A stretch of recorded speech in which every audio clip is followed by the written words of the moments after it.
Liebe Uhrenfreunde, ich freue mich heute sehr, dass unser guter Freund und Heuerspezialist Arno Haslinger den langen Weg aus Salzburg zu uns gefunden hat. Ich freue mich auch sehr, danke für die Einladung. Und fantastische Uhren mitgebracht hat und wir plaudern ein bisschen heute über Heuer 70er Jahre, speziell Thema Carrera, speziell Thema Rennsport.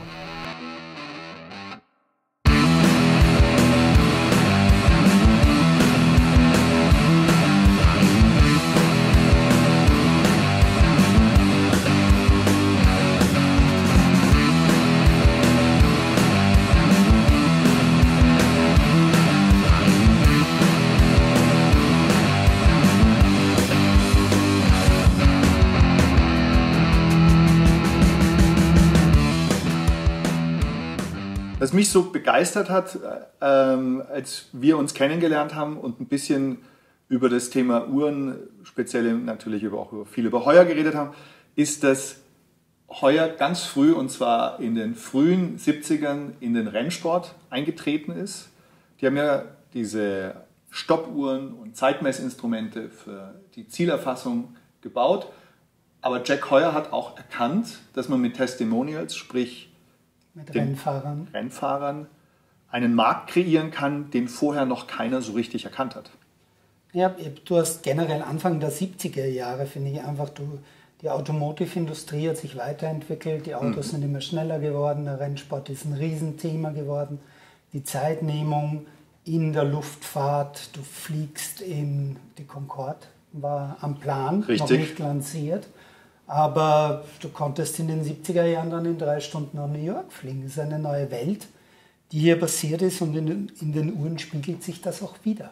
Jack Heuer war ja in den USA sehr, sehr erfolgreich, weil das war genau die Essenz, die die 70er gebraucht haben. Wilde Jungs und Rennfahrer damals haben im Vergleich zu heute wirklich bei jedem Rennen mit dem Tod gekämpft.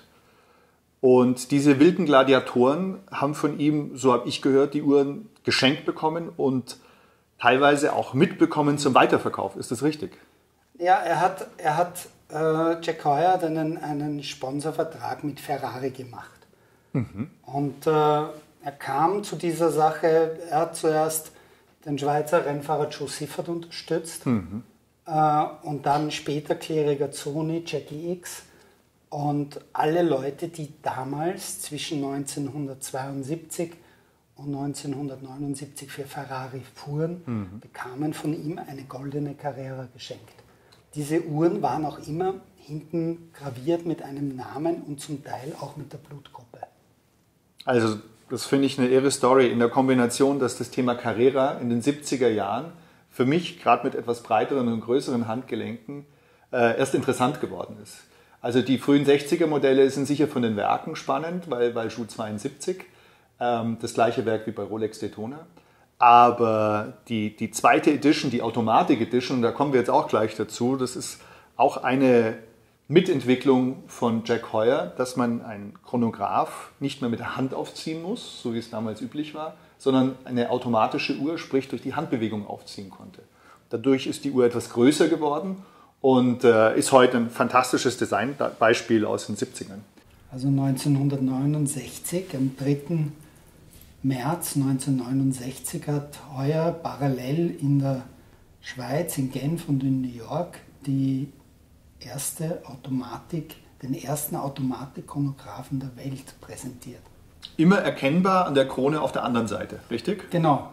Also werkspezifisch und natürlich auch, weil man brauchte die ja nicht mehr zum Aufziehen. Richtig. Also vielleicht nehmen die, weil die ist auch Automatik. Ja, ich will sie gar nicht hergeben. Ja.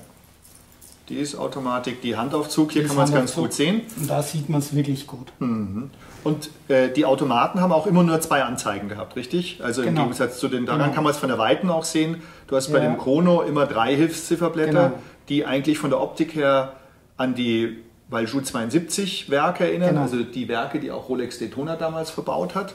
Und das ist eine komplett eigene Formsprache. Entwickelt worden ist es von wem genau? Heuer und Hamilton, glaube ich. Hamilton, Breitling und Buren.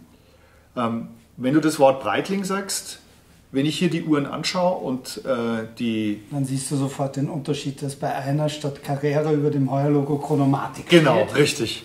Habe ich noch nie vorher gesehen. Ich kenne die Uhr Ist natürlich auch sehr, durch dich. sehr selten. Ja. Ist auch sehr, sehr selten.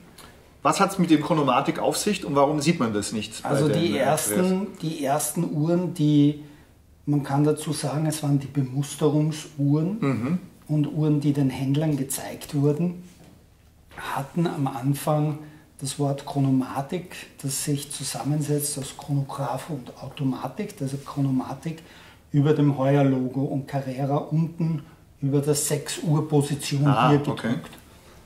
Und der Heuer war aber mit dem Namen Chronomatik nicht so wirklich glücklich und der Willy Breitling war mit dem Namen sehr glücklich und deshalb hat der Heuer dann den Namen Chronomatik dem Willy Breitling für seine Uhren gegeben und ist zurückgekehrt zu seiner klassischen Modellbezeichnung über dem Logo-Position. Also was wir als Sammler, glaube ich, alle klasse finden, das Wort Carrera dort zu lesen, hat sich eingeprägt als Automobil, als Rennsport Ausdruck und gleichzeitig ist Carrera heute für mich Geschwindigkeit und spielt Wettkampf 70er Jahre, wilde Männer, die im Kreis fahren. Ein absoluter Icon geworden, Ja. oder? Also einer der bekanntesten Österreicher ist für Ferrari gefahren. Unsere Generation kennt ihn natürlich. Niki Lauda. Der Niki Lauda. Und da haben wir nämlich jetzt auch schon Niki gleich die Lauda passende wurde ja Uhr. zweimal Weltmeister. Mit Ferrari. Mit Ferrari. Hier haben wir nämlich auch schon die passende Uhr. Wir haben vorher darüber gesprochen. Die Uhr, die Niki Lauda wirklich in den 70ern getragen hat, hat ein helles Datum gehabt, kein dunkles Datum. Darauf muss man hinweisen, weil das in einem anderen Nummernkreis war. Aber prinzipiell war es die Uhr, die er getragen hat. Eine goldene Carrera. Genau, da ist jetzt nur ein Goldband noch mit dabei. Eine goldene Carrera mit goldfarbenem Zifferblatt und den schwarzen Hilfszifferblättern. Die Uhren waren anscheinend auch graviert. Was stand da hinten drauf? Also bei Niki Lauda zum Beispiel stand der Name und die Blutgruppe drauf. Und Jack Heuer hat verschiedene Gravuren benutzt für Rennfahrer, auch für eine erfolgreiche Saison oder in diese Richtung. Vielen Dank, liebe Grüße, Jack Heuer. Wenn ich jetzt anfange, Heuer zu sammeln, zu kaufen oder mir einfach eine kaufen will, weil ich begeistert bin von der Formsprache und vom Auftritt, auf was muss ich denn bei alten Heuern überhaupt achten? Also bei Heuer ist es nicht anders wie bei anderen Uhren. Wichtig ist, also ich habe angefangen, immer New Old Stock Uhren zu kaufen. Von das wird natürlich schwierig, ne? Am meisten gelernt. Also wie ich angefangen habe zu sammeln. Wann war das? Vor 25 Jahren. Okay, verstehe. Also die Zeiten sind vorbei, wo man New Old Stock Uhren kaufen kann, nur mal so dazu. Wenn ich jetzt keine New Old Stock Uhr... Also hier zum Beispiel hast du ja eine New Old Stock Uhr. Also wow, okay, da ist noch der Sticker drauf. Und von diesen Uhren, da siehst du natürlich perfekt den Schliff. Und mein Ratschlag ist, kauf die bessere Uhr. Kauf immer die Top-Qualität an der Uhr und versuch nicht irgendwo nur günstig irgendeine Uhr, die total abpoliert ist. Schau, dass das Ziffernblatt intakt ist, dass das Zeigerspiel stimmt, dass am Blatt das Tritium erhalten ist, dass die Uhren nicht geschliffen sind und dass sie keine Wasserschäden natürlich an den Werken haben. Und wenn du ein Glück hast, schau auch, dass du zum Beispiel ein Original Guy Frère Band bei der Uhr dabei ist. Aber das ist das Originalband, also das war das Feuerband? Das ist das Originalband. Okay. Das ist die meisten sehe ich immer mit Lederband, ja, die bei uns so im Markt sind. Es ist eigentlich relativ selten, dass ein Stahlband sehr Stahlband teuer sind. Jetzt werden die Bänder meistens abmontiert und extra verkauft. Verstehe, okay. Also die Bänder haben mittlerweile diese Guy Frère Bänder, die ja wo eine gewisse Designähnlichkeit eines Rennreifens besteht. Jetzt verstehe ich. Sind natürlich bei den Sammlern speziell beliebt. Guy Frère hat ja auch für Patek die Goldbänder gebaut. Genau. Und für viele andere große Hersteller. Auch für Rolex. Rolex auch, richtig. Auch früher in den 40er Jahren, in den 30ern Goldbänder gemacht. Also Guy Aber Frère es ist wichtig, was du gesagt hast. Die Carrera hat sich also von einer minimalistischen kleinen Uhr zu einem von der Größe her bis heute extrem gut tragbaren Designstück entwickelt. Also wir haben hier auch schon eine Fliplock-Schließe. Ja. Die Uhr ist von wann circa? 1971. 1971. Also auch hier ist mit Fliplock, ähnlich wie bei Rolex gearbeitet worden. So macht man auf. Und die kannst du super gut anlegen, die steht ja auch wahnsinnig gut. Ja. Sehr, sehr gute Uhr. Die hat sich ständig weiterentwickelt, die Uhr. Gleichzeitig spürt man die Roaring 70s, die da rauskommt. Mit Farben auch teilweise. Also du hast hier nochmal zum Beispiel ein Beispiel, da hast du ein fantastisches, ein Tri-Band da. Was ist das genau? Ein Tri-Band da. Also du hast am Zifferblatt 3 Unterteilungen. Und wenn du mit der Lupe drauf schaust, hast du auch eine Finisierung, die wie ein kleiner Schliff ist am Blatt. Und das macht ganz, ganz tolle Lichteffekte. Also am Schluss mal in die Sonne. Am Schluss merken wir eins, wir müssen die Sachen wirklich genau anschauen. Also da lohnt sich auch immer mal eine Lupe zu nehmen. Der hat viel experimentiert mit Blättern damals. Ja. Im Vergleich zu Rolex, muss ich sagen, war er sehr innovativ. Auch sehr farbenfroh. Sehr farbenfroh. Also die haben diese was heute toll ist, weil heute hast du einfach der latest Trend am Markt ist sicher die Farbe. Und da siehst du, dass damals Mitte der 70er Jahre waren die schon ganz, ganz stark bei den Farben. Also Rolex hatte die Explorer 2 gemacht, die Orange Hand. Und bei Heuer Carrera gibt es eben die Orange Boy, die immer mal wieder, oder hier auch mit dem Sekundenzeiger, immer mal wieder orange Farbschattierungen oder auch auf dem Zifferblatt hatte.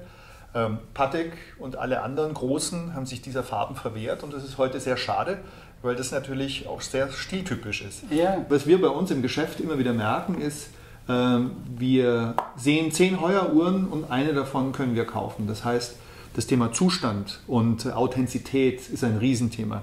Dadurch, dass die Uhren natürlich als Toolwatches benutzt worden sind, sprich wirklich für Arbeitsabläufe oder die Leute das auch wirklich zum Stoppen benutzt haben auf irgendwelchen Rennstrecken. Ja, oder auch zum Skifahren oder Armeen auch. Zum Tauchen. Und Tauchen, richtig. Carrera vielleicht weniger dann, aber auch da haben wir oft genug Wasserschäden drin gesehen. Das heißt, ich glaube, für einen versierten Sammler heute ist erstmal wichtig, dass er sein Traummodell fokussiert. Und wenn er das für sich entdeckt hat, und es gibt wirklich viele verschiedene Varianten, muss man sich ums Thema Zustand kümmern. Also eine Uhr, die selten poliert oder gar nicht poliert worden ist, wo das Zifferblatt noch perfekt ist. Also gar nicht poliert ist für mich immer das Beste. Immer das Beste. Und bei den Heuers spürt man auch... Es geht auch Ende der 70er Jahre, geht's hin, also auch wenn das ist die letzte Variante, die Anfang der 80er Jahre gemacht wurde. Ah ja, okay. Und da hast du natürlich das schon 7750er Werk drin. Ein Valjoux ist das auch. Ein Valjoux. Ja. Und auch eine tolle Uhr. Und dann gibt es auch Quarzmodelle. Wobei ich bin jetzt nicht so der wahnsinnige Quarzfreund. Ich würde da eher abraten davon, sondern ich würde mich den mechanischen Uhren zuwenden. Wenn ich mir jetzt heute eine alte Heuer kaufe und mit der Firma in Kontakt komme, ich habe mit dir darüber gesprochen, sie haben ein fantastisches Museum aufgebaut. Heuer hat eine Vintage-Abteilung aufgebaut. Sie sind wahnsinnig aktiv geworden in den letzten Jahren. Und sie haben wie du sagst, ein ganz tolles Museum in La Chaux-de-Fonds gemacht. Also absolut besuchenswert. Reparieren die alten Uhren noch? Weil es gibt ja viele Firmen, die sagen, ach nö, besser nicht. Vintage-Abteilung kostet 35.000 € eine Grundüberholung. Ja. Wie ist das bei Heuer? Nein, bei Heuer ist wahnsinnig aktiv im Heritage-Bereich, also im Vintage-Bereich. Ja. Und organisiert auch diese Events, wo Sammler zusammenkommen. Mit Museumsstücken? Mit Museumsstücken. Können Sammler das ausstellen, ihre eigene Sachen. Es gibt hier ein Wochenende, wo man sich mal trifft und ich finde das fantastisch, was sie da machen. Also die lassen diese alte Geschichte, die Heuer in den 70er Jahren oder auch in den 60ern geschrieben hat, wieder neu aufleben und bringen das natürlich auch in ihr Neuuhrendesign mit ein. Und ich glaube, das ist das Spannende dabei, wenn du heute dir auch eine TAG Heuer kaufen möchtest. Ja, die Brücke schlägst zwischen gibt es immer noch Carrera. Design. Klar ist das modern, klar ist das groß, klar ist es aber auch sehr gut ablesbar. Und das ist zum Beispiel was bei Heuer ganz, ganz wichtig früher war. Das hört sich so lapidar an, aber Einer der Voraussetzungen von Jack Heuer war, dass die Uhr sofort schnell und gut ablesbar ist. Carrera. Ja, das war die erste Carrera. Die Idee heißt, schnell drauf gucken und schnell weiterfahren. Und dann musstest du wissen, was ist da gerade passiert, wo ist der Sekundenzeiger. Und deswegen sind die frühen teilweise auch so moderne farbig. Farben, finde ich. Ja. Ich finde das also wirklich machen eine tolle Arbeit heute neu. Desto mehr man über Heuer lernt, desto mehr merkt man, was man noch nicht weiß. Das ist so ein bisschen wie man will ins Detail. Nee, du bist bereits im Detail. Manche Leute merken erst, dass man ins Detail muss, wenn man in diese Marke einsteigt, weil die Produktion in den 60er, 50er und 70er Jahren dermaßen innovativ und unterschiedlich war, dass es auch immer Kleinstserien gibt, was natürlich zum Sammeln echt Spaß macht und spannend ist. Man muss nur Bescheid wissen. Und ein bisschen so wie beim guten Wein, desto mehr man getrunken hat, desto mehr weiß man darüber zu sagen. Und so ist es bei den Uhren auch. Gott sei Dank hast du schon viele in deiner Hand gehabt und gesehen. Und wir profitieren alle davon. Danke vielmals. Ich freue mich sehr, dass ich da sein durfte. Es war, glaube ich, ganz spannend, mal über die Produkte drüber zu gucken. Der Film wäre sicher noch mal 20 Minuten länger, wenn wir jede Uhr genau besprechen würden. Ein bisschen ins Detail gehen würden. Richtig. Wir haben das jetzt mal so ein bisschen oberflächlich gelassen, um vielleicht auch jeden Einzelnen zu motivieren, im Internet oder auch mit den richtigen Büchern zu recherchieren und sich seine Traumheuer auszusuchen. Es ist für uns auf alle Fälle immer noch ein Investment-Tipp, weil die Firma real war und ist und Produkte gebaut hat von sehr, sehr hoher Qualität und vergleichbar ist mit den ganz, ganz Großen. Ich sage vielen Dank und freue mich aufs nächste Mal und sage nochmal vielen Dank, Arno, dass du hier warst. Ich freue mich sehr, danke. Danke dir.